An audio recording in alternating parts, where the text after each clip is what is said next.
രാത്രിയിലുണ്ടല്ലോ ഞാൻ ഒരു അൾട്ടിമേറ്റ് പോയപ്പോഴത്തേന് അതിനകത്ത് നിന്ന് എനിക്കൊരു സ്ട്രീമറിനെ കിട്ടി ഗൈസ്. പക്ഷേ എൻ്റെ കയ്യിൽ POV ഇല്ല. സ്ട്രീമറിൻ്റെ POVയിൽ എൻ്റെ വിഷയം അടിയിട്ടുണ്ട് ഗൈസ്. നിങ്ങളറിയാൻ ഞാൻ ക്ലിപ്പ് ആയിട്ടുണ്ട്, അത് നിങ്ങളൊന്ന് കണ്ടു കേട്ടോ. അതിനു മുമ്പേ നിങ്ങളൊരു ക്ലച്ച് കിടക്കുന്നത് കേട്ടോ ഗൈസ്. ആ ക്ലച്ച് എങ്ങനെയുണ്ടെന്ന് നിങ്ങളൊന്ന് പറയണം കേട്ടോ. ഈ കോമ്പിനേഷൻ നിങ്ങൾക്ക് ഇഷ്ടപ്പെട്ടെന്ന് ഞാൻ പ്രതീക്ഷിക്കുന്നു കേട്ടോ. ണ്ടല്ലോ 2 എണ്ണം തെള്ളി കയറി ഇങ്ങോട്ട് വരുന്നുണ്ട് കേട്ടോ ഗൈസ്. അവർക്ക് മോളി പിടിച്ചോണ്ടാണ് വരുന്നത്. ഞാൻ നേരെ ഓടി സ്റ്റെപ്പിൻ്റെ അവിടെ കയറിയിരിക്കും. കാരണം വെച്ചാൽ മോളി ഇങ്ങോട്ട് വീണാലല്ലോ എനിക്ക് ഡാമേജ് കിട്ടിയാലോ. അതുകൊണ്ട് ഞാൻ മാക്സിമം വെയിറ്റ് ചെയ്തിട്ടാണ് കളിക്കുന്നത് ഗൈസ്. നിങ്ങൾ എങ്ങനെയുണ്ടെന്ന് കണ്ടു കേട്ടോ. ഉണ്ടല്ലോ കുറച്ചുകൂടി ടഫ് ആക്കുക കേട്ടോ. കാര്യം എന്ന് വെച്ചാൽ ഇപ്പോൾ എൻ്റെ ഒരു ടീമേറ്റ് ഡൗൺ ആവും. പിന്നെ അത് കഴിഞ്ഞ് വേറൊരുത്തരോട് ഡൗൺ ആകുമ്പോഴേ ഞാൻ താഴോട്ട് ഇറങ്ങി അടിക്കേണ്ടി വരും കേട്ടോ ഗൈസ്. അത് നിങ്ങളൊന്ന് കണ്ടു നോക്കണേ.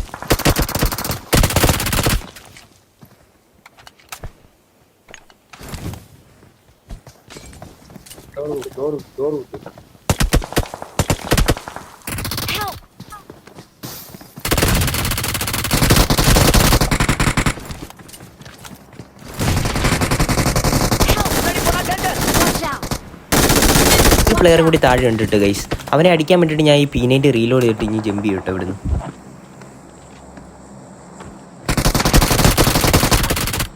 ഞാൻ ഈ ഷോട്ടിൻ്റെ ലൈക്ക് ഡിസർവ് ചെയ്യുന്നുണ്ടെങ്കിൽ നിങ്ങൾ ലൈക്ക് ആക്കുക കേട്ടോ. ഇനിയാണ് നമ്മുടെ ലാസ്റ്റ് മാൻ്റെ എൻട്രി. അവനെ ഉണ്ടല്ലോ നമ്മുടെ ടീമേറ്റ് അടിച്ച് 1 HP ആക്കിയിട്ട് ഡൗൺ ആവും കേട്ടോ നമ്മുടെ ടീമേറ്റ്. ഞാൻ ഒന്ന് തുടത്തേ ഉള്ളൂ, നിങ്ങൾ കണ്ട്. ഇനിയാണ് ഞാൻ പറഞ്ഞ ആ അൾട്ടിമേറ്റ് നടന്ന ആ സ്ട്രീമറിൻ്റെ POV ഇട്ടാ. എൻ്റെ POV എൻ്റെ കയ്യിൽ ഇല്ല കേട്ടോ ഗൈസ്. നിങ്ങൾ ഈ POVയിൽ എങ്ങനെ ഉണ്ടെന്ന് നോക്കുക കേട്ടോ എൻ്റെ കളി. നോക്ക് കഴിഞ്ഞിട്ടുണ്ടല്ലോ ഞാൻ ഇവനെ അടിച്ച് 1 HP ആക്കും. നിങ്ങൾ അതൊന്ന് നോക്ക്. ഉണ്ടല്ലോ ഒരു വണ്ടി എടുത്തിട്ട് എന്നെ പുഷാക്കും എല്ലാം കൂടി. ഇവന്മാർ 3 പേരുണ്ട് മൊത്തം. ഇവന്മാരെ ഞാൻ 1v3 ഇടും. അതെങ്ങനെയുണ്ട് നിങ്ങൾ കണ്ടു വെക്കണം കേട്ടോ ഗൈസ്. ഇവന്മാരുടെ റിയാക്ഷൻ ഉണ്ട്. അത് കഴിഞ്ഞിട്ട് എൻ്റെ പ്രൊഫൈൽ കേട്ടോ ഇവ എടുത്തു നോക്കട്ടെ.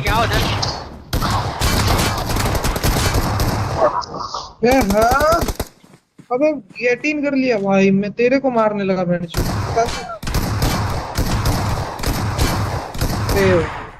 यार നിങ്ങൾക്ക് ആ ഷോട്ട് ഇഷ്ടപ്പെട്ടോ ഗൈസ്? എങ്ങനെയുണ്ട് നിങ്ങൾ കമന്റ്സിൽ പറയട്ടോ ഗൈസ്. നിങ്ങൾ സോറി ഗൈസ്, എൻ്റെ POV ഇല്ലായിരുന്നു, ഞാൻ റെക്കോർഡ് ചെയ്യാൻ മറന്നുപോയി. അത്രേ ഉള്ളൂ ഇന്നത്തെ വീഡിയോ. എല്ലാവർക്കും ഇന്നത്തെ വീഡിയോ ഇഷ്ടപ്പെട്ടെന്ന് പ്രതീക്ഷിക്കുന്നു.